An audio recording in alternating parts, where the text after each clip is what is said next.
Hi everyone, it's really good to see you again. This is Diane Gertson with Texas A&M AgriLife Extension Service in Fort Bend County, and I have missed coming to the Pinnacle and providing programs for you, so I am coming to you virtually now. And this morning or today we're going to be talking about managing diabetes during stressful and irregular times. That not only includes the time of the COVID, but also emergency situations like hurricanes. Some of the tips that we have are practical. You need to think of the items that you need to have on hand. You need to keep your blood glucose in check. You need to focus on the foods that are in your plan. You need to stay active, but most of all, you need to be flexible. You need to make a list of the items that you use on a regular basis to control your diabetes. This helps to make sure that if you have to evacuate or another emergency situation occurs, that you can gather those items quickly. You're not scatterbrained and forgetting something. Additionally, you need to discuss your plan with your primary care provider to make sure there's nothing additional that you would need to do in an emergency situation. One of the number one tips is to be prepared. Keep a 2-week supply of medications on hand. If we are without power, you may be unable to get your medications. And I know with insurance, they oftentimes provide a 1-month or a 3-month supply. So you may need to, again, get with your primary care provider and have them write a shorter prescription for 2 weeks so that you can keep that on hand. Make sure that you have the supplies to monitor your blood sugar, your glucometer, your strips, the lancets, batteries if your glucometer runs on batteries, and then also some shelf-stable sources of glucose in the case of a low blood sugar. Things like hard candies, regular soda, juice. And keep these items all together so that you can make a quick getaway if need be. Make that checklist of the things that you use regularly, daily, weekly. That should be part of your diabetes care plan. In a stressful situation, the stress hormones can affect your blood sugar. So you may need to check your blood sugar more often. You want to check for both highs and lows. You want to pay attention to the signals that your body is giving. You know, the symptoms of low may be that shakiness, feeling cold and clammy. Being high, you may be thirsty, you may be going to the restroom more often. So just keep all of that in mind, because the goal is to keep your blood sugar in the recommended ranges.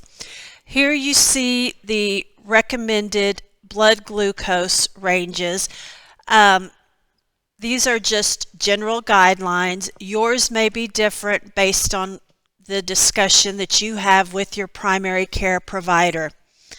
Your blood sugar should be between 80 and 130 before and in between meals. It should be less than 180 2 hours after meals, and your blood sugar should be between 90 and 150 at bedtime. And again, those are general guidelines. Check with your primary care provider in case there are differences for you. Create your healthy plate. During these stressful times, you may not have the foods that you are accustomed to. I think a good example would be having to go to a shelter. In a shelter, you're going to have what they have available. You may be having sandwiches, chips, there may be some sweets that are available. Um, Keep in mind that plate method. Divide your plate in half. Half of the plate should be your fruits and vegetables. Then the other half should be divided, so 1/4 would be your starchy vegetables and 1/4 would be your protein. Um, think about the portion sizes. If they are giving you a sandwich and chips, remember a serving of chips is about 15. Maybe take one slice of bread off of the sandwich and have an open face sandwich. The meals may look different, but again, try to keep that healthy plate in mind. Here you see the plate. Half of it is your non-starchy vegetables. 1/4 is your starchy vegetables or your grain. 1/4 is your lean protein. And then you have a serving of fruit and a serving of low-fat dairy. Those non-starchy vegetables are important. That could be things like asparagus, baby corn, beets, Brussels sprouts, cabbage, carrots, cauliflower, eggplant, green beans, jicama, mushrooms, and onions. Now that is not an all-inclusive list. That just gives you some of the examples. And of course, salad fits into that category as well. Another important piece of managing your blood sugar is being active. Being active can help your blood sugar for up to 12 hours. The recommendation is at least 30 minutes of activity each day. It can be divided into 10-minute segments, so you could do 10 minutes 3 times a day. One of the activities that we can all do without much equipment is walking. If you are inside, you can get up and walk 10 minutes in the building that you are in.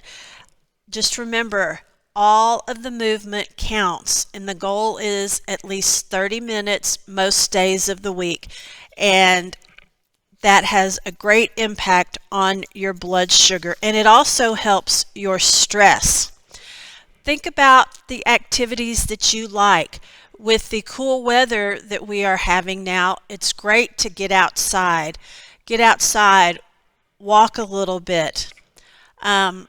Think about videos. I always like the Leslie Sansone walk at home videos. There are a lot of different videos out there.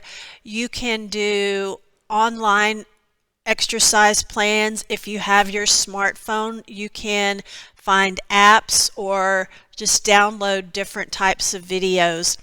And don't forget the strength training.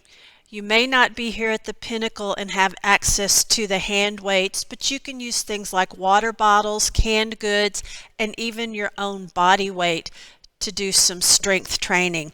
Strength training helps to keep our muscles strong, and when we have more muscle than fat, that also helps with our blood sugar levels. And just another reminder that all of the movement counts. Being active helps your blood sugars, it reduces the stress, and it just helps you feel better. One of the tips that I mentioned was being flexible. While in a stressful situation, you may not be able to maintain your regular activities. You have to be flexible and not be hard on yourself because you're not able to be active or you don't have access to all of the foods. Just make the best choices more often than not.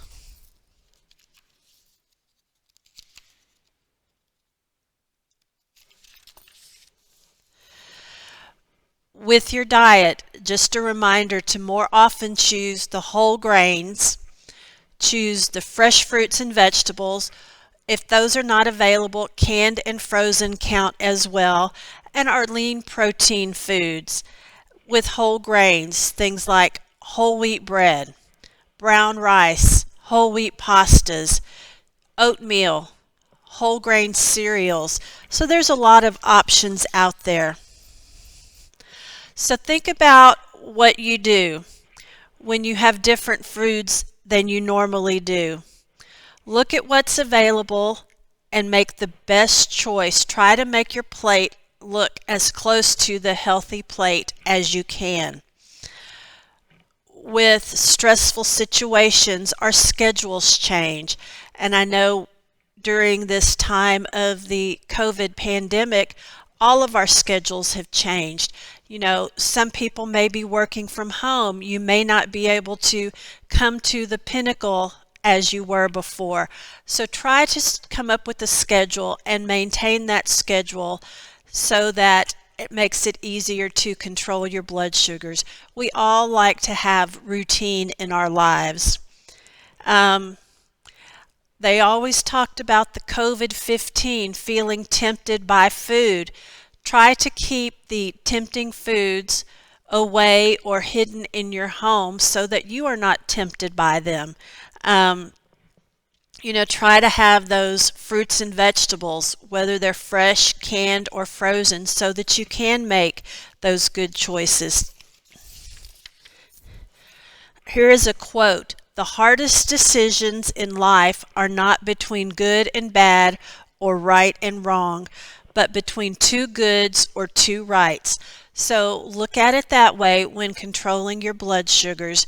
You have a couple of decisions. None of them are bad decisions. You just want to make the best decision for you. So I thank you for joining me today to learn how to manage your diabetes during stressful or irregular times. Hopefully we can be back face to face before too long, and we can have more fun with our cooking programs and our health related programs. So thank you.